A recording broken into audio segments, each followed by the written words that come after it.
Not too long ago, I did a video on the Alpha Werewolf trope, link in the description if you haven't seen it, and in it I mentioned the Fated Mates trope and how I'm not such a big fan. And while I stand by that statement, I should clarify that this isn't a trope I hate. In fact, I do see the appeal of it. And even though I've read countless books where this trope has annoyed or even angered me, I've read others where it's been incredibly heartwarming. So when it shows up in my fiction, it's not enough to make me put the book down. I'm just going to be a little apprehensive going forward. But before I go down that rabbit hole, let's talk a little bit about what this trope is.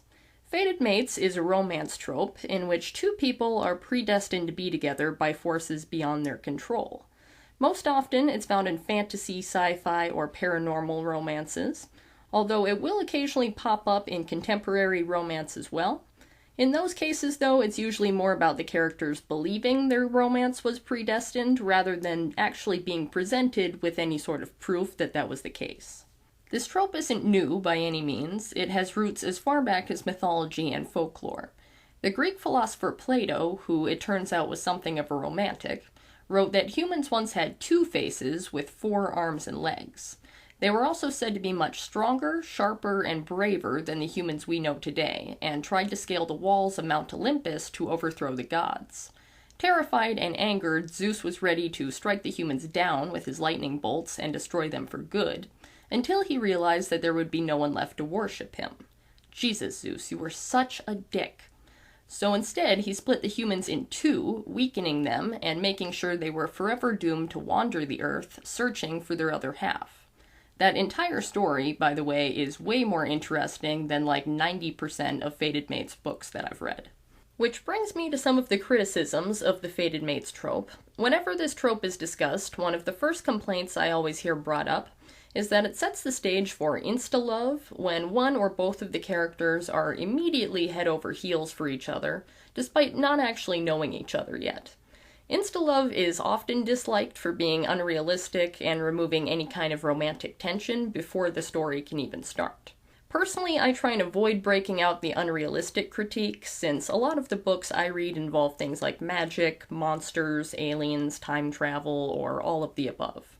I don't really care if something isn't realistic, just so long as it makes sense within the established rules of whatever universe I'm reading that day. That said, the argument that insta-love removes romantic tension is a very valid one.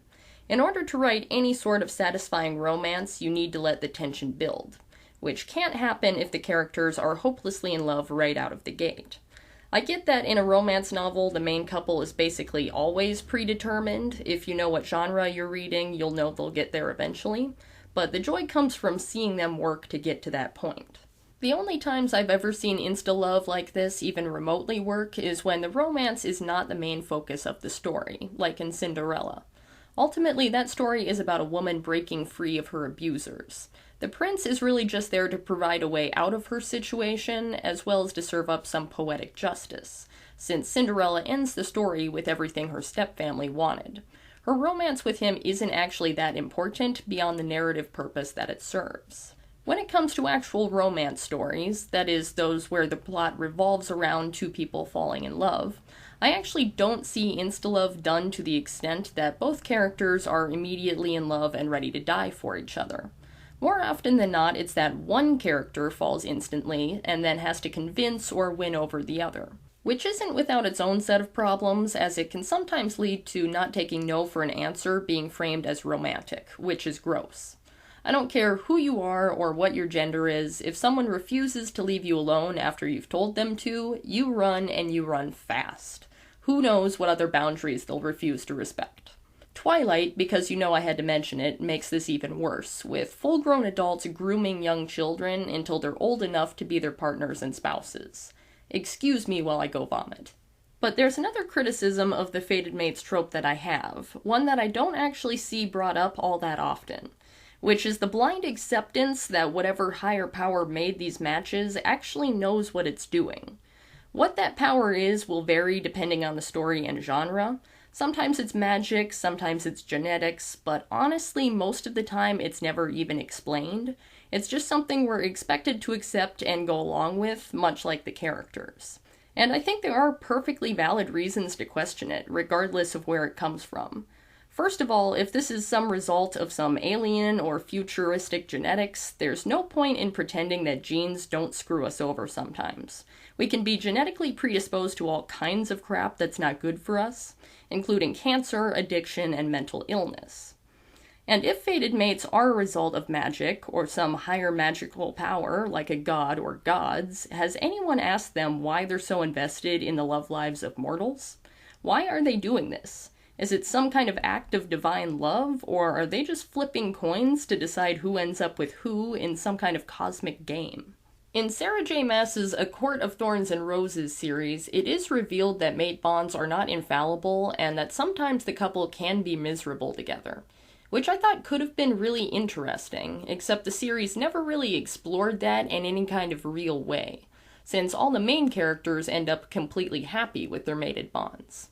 It's also implied that mates are put together not because they're romantically perfect for each other, but because they'd produce good offspring, which puts us right back in magical eugenics territory, which again could actually make for an interesting story if the topic was fleshed out and given the weight it deserves. But again, that just never happens. I also have to wonder about widows in universes where fated mates are a thing. If your mate dies, what happens then? Does fate give you another one? That seems like it defeats the purpose. Are you just never allowed to be happy, or at least as happy, with anyone ever again? That seems cruel. And speaking of cruel, why did your mate die in the first place? Did fate do that too? It must have. Only further reason to question it, if you ask me. I am aware that I'm being overly skeptical for dissecting fantasy and paranormal romances, but I do feel that these things should be considered if you're planning on writing a fated mate story. Exploring the reasons behind fate and whether or not it can be trusted would at least put a unique spin on your work. But setting all that aside, like I said, this trope does have a certain appeal that is not lost on me. After all, in a world where 42% of marriages end in divorce, at least here in America, who wouldn't want some reassurance that the person they've fallen for is actually the right one for them?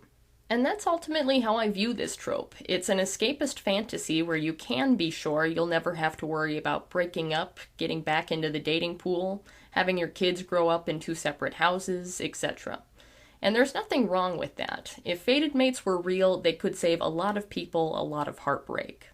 Just by our very nature, human beings are also inherently social animals. Even introverts like myself need some reassurance they're not alone. And the idea of having a soulmate awards us that for free. Even at times when we're at our loneliest or most miserable, we're not truly alone. There's someone in our corner, they just don't know it yet. I'd be lying if I said that idea doesn't touch even my dark soul.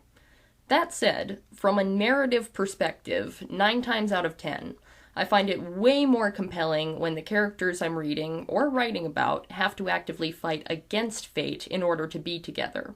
I want them to choose each other, even against all odds, and put in the effort to solve problems when they arise. If they can make that work, that's just as romantic as some invisible force drawing them together. Maybe even more so. I don't believe in soulmates either. You don't? No. I don't think that you and I were destined to end up together. I think that we fell in love and we work hard at our relationship.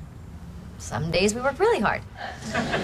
In summary, I'm not advocating that we stop writing the fated mates trope, but I am encouraging writers to put some real thought into it, rather than just regurgitating what we've all seen 100 times before.